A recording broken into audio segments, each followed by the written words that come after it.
Crazy chef Biju മാത്യൂസിലേക്ക് എല്ലാവർക്കും സ്വാഗതം. റെസ്റ്റോറൻറ്റിലെല്ലാം മേടിക്കാൻ കിട്ടുന്ന മുട്ട റോസ്റ്റ് നമുക്ക് വീട്ടിലെങ്ങനെ ചെയ്തെടുക്കാം എന്നുള്ളതെന്ന് നോക്കാം. അതിനുവേണ്ടി ഞാനൊരു പാനിൽ 2 ടേബിൾ സ്പൂൺ വെളിച്ചെണ്ണ ഒഴിച്ചു കൊടുത്തിട്ടുണ്ട്. നമുക്ക് സാധനങ്ങളെല്ലാം വഴറ്റിയെടുക്കണം. എണ്ണ ചൂടായി. 1 ടീസ്പൂൺ കടുക്, 1/4 ടീസ്പൂൺ ഉലുവ. കടുക് ഉലുവയെല്ലാം നന്നായിട്ട് പൊട്ടി. ഈ സമയത്ത് 3 സവോള ചെറുതായി കട്ട് ചെയ്ത് നമുക്ക് ചേർത്ത് കൊടുക്കാം. 1 ടീസ്പൂൺ ഇഞ്ചി ചെറുതായി അരിഞ്ഞത്, 2 പച്ചമുളക് നീളത്തിൽ കട്ട് ചെയ്ത്, കുറച്ച് കറിവേപ്പില, ഇതെല്ലാം ആവശ്യത്തിന് ഉപ്പ് ചേർത്ത് നമുക്ക് വഴറ്റിയെടുക്കാം. സവോളയുടെ വഴറ്റാനിട്ടിട്ടുണ്ട്. ഈ സമയത്ത് നമുക്ക് അതിന് വേണ്ട മസാലകൾ നമുക്കൊന്ന് മിക്സ് ചെയ്തെടുക്കണം. നമ്മൾ ചേർക്കുന്ന മുളക് പൊടി, മല്ലിപ്പൊടി അങ്ങനെയുള്ളതെല്ലാം നേരെ നമ്മൾ എണ്ണയിലേക്ക് ചേർക്കുന്നതിന് പകരം ഒന്ന് വെള്ളത്തിൽ ചാലിച്ചിട്ട് ചേർക്കുകയാണെങ്കിൽ അതിൻ്റെ നിറവും ഗുണവും പോവാതെ അതുപോലെ തന്നെ കിട്ടും, കരിഞ്ഞു പോവില്ല. അപ്പോൾ നമുക്ക് അതിൻ്റെ ഉള്ള പൊടികളൊന്ന് മിക്സ് ചെയ്തെടുക്കാം. 1/4 ടീസ്പൂൺ മഞ്ഞൾപ്പൊടി, 1.5 teaspoon Kashmiri chilli powder, 1.5 teaspoon മല്ലിപ്പൊടി, 1/2 ടീസ്പൂൺ കുരുമുളക് പൊടി, 1 ടീസ്പൂൺ പെരിഞ്ജീരകം പൊടിച്ചത്. ഇതെല്ലാം നമുക്ക് കുറച്ച് വെള്ളം ചേർത്ത് കലക്കിയെടുക്കാം. വെള്ളം കൂടരുത്, ഒരു ചെറിയ പേസ്റ്റ് പരുവത്തിൽ കിട്ടണം.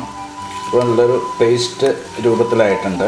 ഇതാണ് നമ്മൾ കറിയിലേക്ക് ചേർക്കുന്നത്. അപ്പോൾ അതിൻ്റെ പൊടികളൊന്നും കരിഞ്ഞു പോകാതെ നമുക്ക് വഴറ്റിയെടുക്കാൻ പറ്റും. അതിൻ്റെ ടേസ്റ്റിനും മാറ്റം വരില്ല. സവാള ഏറെക്കുറെ ബ്രൗൺ കളറിൽ വഴന്നു വന്നിട്ടുണ്ട്. ഈ സമയത്ത് നമ്മൾ മസാല പേസ്റ്റ് അതിലേക്ക് ചേർത്ത് കൊടുക്കാം.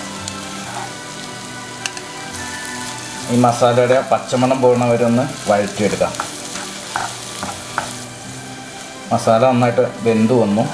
ഈ സമയത്ത് ചെറുതായി മുറിച്ച 1.5 തക്കാളി, അതിൻ്റെ ഉള്ളിലെ കാമ്പും കുരുവെല്ലാം കളഞ്ഞതാണ്. അതെന്താണെന്ന് വെച്ചാൽ മൂത്രക്കല്ല് വരാനുള്ള സാധ്യത കൂടുതലാണ്. അതുകൊണ്ട് എപ്പോഴും തക്കാളി യൂസ് ചെയ്യുമ്പോൾ അതിൻ്റെ കുരുവും കാമ്പും കളഞ്ഞിട്ട് യൂസ് ചെയ്യാൻ ശ്രമിക്കുക. തക്കാളി ഒന്ന് ശരിക്കും വഴന്നു വരുന്നവരെ നമുക്കൊന്ന് വഴറ്റിയെടുക്കാം. തക്കാളി മസാലയൊക്കെ ശരിക്കും വെന്തു.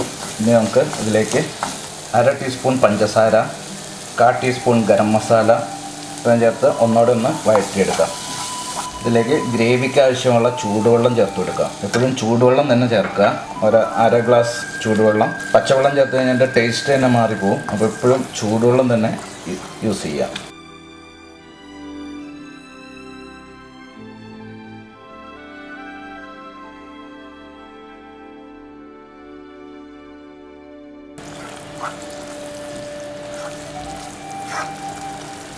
ഞാൻ 3 മുട്ടയാണ് എടുത്തിരിക്കുന്നത്.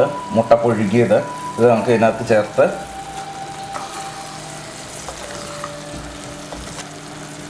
ചെറിയ തീയിൽ ഒരു 2 മിനിറ്റ് ഇതൊന്ന് മൂടി വെച്ച് വേവിക്കാം.